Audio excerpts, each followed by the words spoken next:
আসসালামু আলাইকুম রহমতুল্লাহ। আলহামদুলিল্লাহ, আল্লাহর রহমতে আমি অনেক ভালো আছি। আশা করি আপনারাও অনেক ভালো আছেন। ভিডিওর শুরুতে আমি সর্বপ্রথম বলে নেই, আমার এই ভিডিওতে যদি কোনো ভুল ত্রুটি হয়ে থাকে আমাদের ক্ষমার দৃষ্টিতে দেখবেন। আজ প্রথম আমাদের জীবনে প্রথম ভিডিও, আমাদের প্রথম শুরু আজকের এই ভিডিও দিয়ে।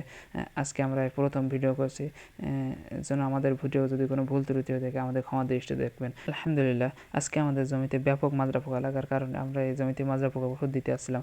আব্বু 2-3 দিন আগে বলছিল যে এই জমিতে একটু মাজরা পোকা ওষুধ দিতে, সময়ের অভাবে আসতে পারি না। আজকে আমরা সময় পেয়েছি, এজন্য চলে আসছিলাম। আর এসে দেখি আকাশে ব্যাপক মেঘ উঠছিল, এজন্য আমরা মাজরা পোকা ওষুধ দিয়েছিলাম। দুই বেরেল দেওয়ার পরপরই দেখি আকাশে ব্যাপক মেঘ, এজন্য গুরু গুরু বৃষ্টিও পড়ছিল, এজন্য আমরা দেয়নি। ওষুধ দিতে গিয়েছিলাম, এজন্য চলে আসছি, আর দিতে পারি নাই আকাশে মেঘের কারণে। যদি বৃষ্টি হয় তাহলে আর ওষুধে কাজ করবে না।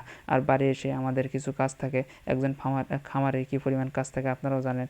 এজন্য বাড়ি এসে দেখি গরুগুলো খুব খারাপ অবস্থা ছিল, কারণ গায়ে গোবর ছিল। এগুলো পরিষ্কার করে আমরা গরুগুলো গোসল করাই দিয়েছিলাম। গরু গোসল করানো, জানেন একটা খামারে কী পরিমাণ কাজ থাকে। আর এই কাজের মধ্যে সবচেয়ে গুরুত্বপূর্ণ কাজ হলো গরু ঘাস কাটা। এই ঘাস আমাদের প্রায় 1 কিলোমিটার দূরে।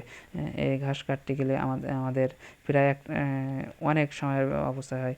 এই জন্য আব্বু এই ঘাসগুলো কেটে এনে দেয়। আমি বাড়ির মেশিন দিয়ে কাটি। আমি 2-1 দিন যাই, কারণ আব্বু যেদিন সময় পায় না সেদিন আমার যেতে হয়।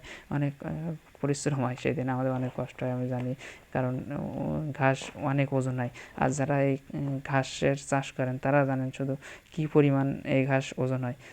যারা চাষ করেন তারা বুঝতে পারবেন না। এজন্য আমাদের জন্য দোয়া করবেন। আজকে প্রথম আমাদের জার্নি, প্রথমে বলছিলাম, এজন্য আমাদের জন্য সবসময় দোয়া করবেন। আমাদের ভিডিও যদি কোনো ভুল ত্রুটি হয়ে থাকে তাহলে ক্ষমার দৃষ্টি দেখবেন। আসসালামু আলাইকুম রহমতুল্লাহি ওয়া বারাকাতুহু।